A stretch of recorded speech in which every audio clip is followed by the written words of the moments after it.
Foi durante a penúltima turnê de maio em Binghamton, Nova York, que o pesadelo começou. Quando olho para trás, para a cadeia de eventos, tínhamos feito o show. Lembro que naquela noite tive um encontro com um cara charmoso e bonito por quem eu tinha uma queda. Foi realmente uma agradável noite de verão e desfrutamos de um belo jantar.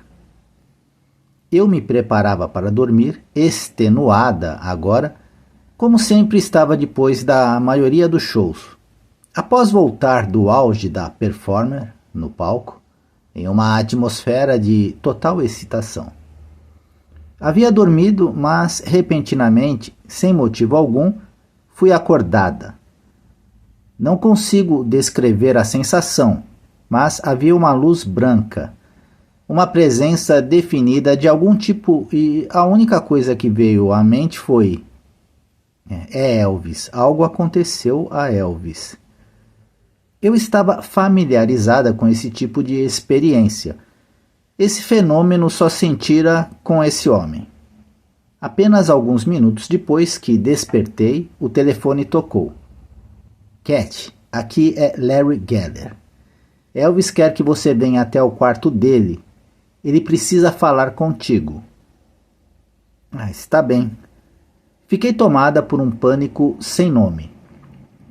Estávamos meditando quando de repente ele disse que queria falar com você. Respondeu Larry. Eu não tinha ideia se ele estava fugindo da minha pergunta ou se achava que Elvis estava bem. Coloquei a roupa o mais rápido que pude e subi para o quarto de Elvis. Assim que lá cheguei, Elvis estava escorado na cama e estendeu os braços, assim que me viu, como se me chamasse para um abraço. Obrigado por vir, Honey. Você está bem? Agora sim. Agora que você está aqui, disse ele. Você pode passar a noite comigo, Minnie Mouse? Claro que eu posso. Peguei uma das blusas de pijama de Elvis, subi na cama e sentei ao seu lado. Conversamos um pouco. Parece que ele e sua namorada, Ginger Alden, estavam tendo problemas. Ginger e eu simplesmente não pertencemos um ao outro. Somos muito diferentes, disse Elvis. Preciso de você, Cat. Preciso estar com você. Eu o escutei segurando sua mão a noite toda, até que ele finalmente adormeceu.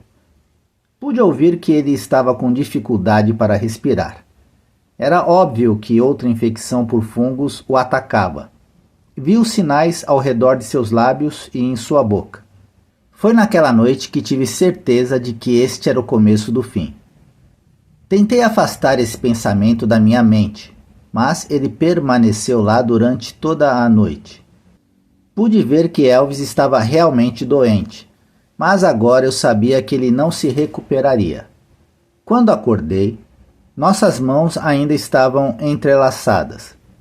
Por dentro eu me encontrava despedaçada. Fiquei entristecida porque seu relacionamento não estava dando certo. Fiquei feliz, porém, porque depois de tudo que passamos juntos e de tudo que vimos um ao outro passar, estávamos mais uma vez em comunhão. Mas, ao mesmo tempo, sua morte iminente pairava sobre nós. Logo, a realidade do que estava acontecendo tornou-se tão avassaladora que corri para o banheiro tomada de náusea. De Binghamton, fomos para Baltimore. E foi lá que Elvis decidiu que devíamos permanecer os dois por algum tempo. O seu pensamento era que Baltimore tinha uma localização central e que poderíamos nos deslocar no seu avião, fazer o espetáculo e regressar a Baltimore, pelo menos pelos próximos 3 ou 4 dias. A noite em que estreamos em Baltimore, numa enorme arena cheia de fãs aos gritos, foi o primeiro sinal público de que Elvis estava realmente doente. Foi durante essa apresentação que Elvis repentinamente virou o microfone para Charlie e, me apresentando, disse que eu cantaria o próximo número. Elvis saiu do palco e fiquei diante de milhares de pessoas. Antes que eu pudesse cantar uma nota, elas começaram a me vaiar. Os sons de desaprovação ficaram cada vez mais altos. De alguma forma, eu me mantive firme e cantei. Quando terminei a música, a multidão ovacionava de pé. Só conseguia pensar em Elvis e se ele estava bem. O que estava acontecendo com ele? Achei que ele poderia estar tendo um problema cardíaco na época. A People Magazine comentou em sua próxima edição que uma soprano clássica substituiu Elvis por um curto período de tempo e, através de talento e equilíbrio, reconquistou o público. Mas eu não conseguia nem ouvir a ovação clamosa deles. Eu só conseguia pensar em Elvis. Ele estava bem? Na noite anterior, em seu quarto, ele havia perdido a consciência enquanto arfava, tentando recuperar o fôlego. Se Elvis pedisse ajuda, eu me perguntava se alguém o levaria a sério. Eles não tinham feito isso na noite anterior. Depois que cantei, Sherry Nilsson, do trio The Voice, cantou e depois houve vivas e aplausos. Elvis Presley estava de volta ao palco, grande como a vida, e terminou o show exibindo sua antiga energia e voz forte.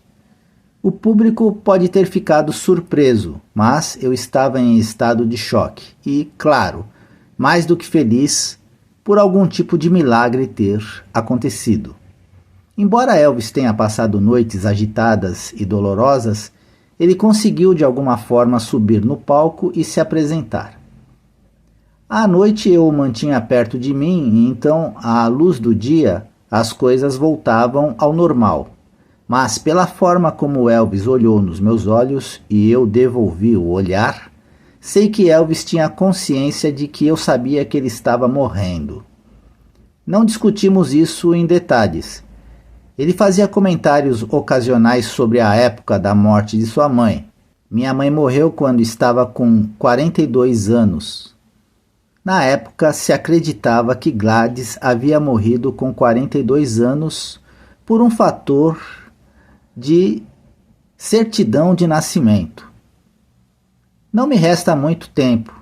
Ele fazia piadas, como: não estou me saindo tão mal para um cara que está com câncer. Às vezes contornávamos o assunto, mas Elvis sabia que eu sabia. Uma conversa continua replicando na minha mente. Foi em Baltimore e eu estava colocando de lado o banana split que ele queria, mas não conseguia comer.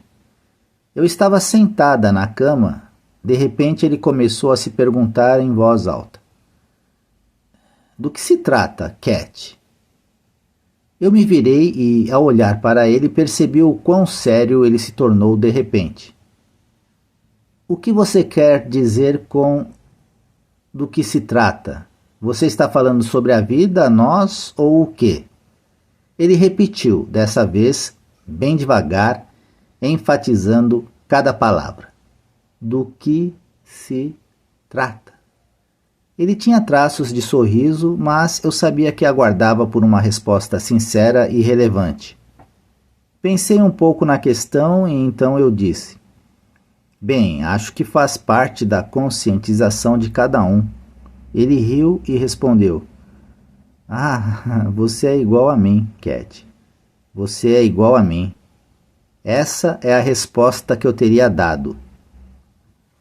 Talvez tenha sido a resposta que o próprio Elvis me ensinou a dar. Então ele ficou sério novamente. Eles não percebem que nós somos apenas humanos. Achei estranho que ele me incluísse, que dissesse nós em vez de eu. E fiquei ali sentada pensando em quantos problemas foram criados com pessoas que esperavam que eu fizesse milagres simplesmente porque trabalhava com ele. Elvis falou novamente: eles não sabem que nós somos apenas humanos. Ele balançou sua cabeça. É difícil viver de acordo com esse tipo de imagem. Elvis respirou fundo, olhou fundo nos meus olhos e disse: tudo isso, e isso não me faz feliz. não faz ninguém feliz. Você sabe disso e eu sei disso. E você e eu sabemos o que faz. Eu sabia que era Deus, amor e saúde. Ele sabia que o que ele tinha não era o que importava. Então Elvis ficou taciturno novamente. Como eles vão se lembrar de mim? Eles não vão se lembrar de mim. Nunca fiz nada duradouro. Nunca fiz um filme clássico como queria. Segurei sua mão e disse: Acho que você já fez isso. Mas senti uma decepção imediata e rapidamente acrescentei: Mas há sempre uma nova meta. Há sempre uma nova meta, enfatizei. Ele acenou com a cabeça, concordando. Conversamos sobre alguns de seus planos. Elvis sempre soube que poderia ter sido um ator fantástico e nunca gostou dos papéis que desempenhou em mais de 30 filmes. Um de seus objetivos era encontrar tal papel, encontrar um filme que, como ele disse, me estabelecesse como um ator confiável. Outro de seus objetivos era uma autobiografia que sempre quis escrever. Eu poderia começar o livro, eu tenho até o título. Vou chamá-lo de Através dos Meus Olhos. O que você acha disso? Concordei que escrever um livro seria uma ideia maravilhosa e que ele deveria fazer. Então ele mudou abruptamente de assunto. Minha missão na vida é fazer as pessoas felizes com a música. E nunca vou parar até o dia da minha morte.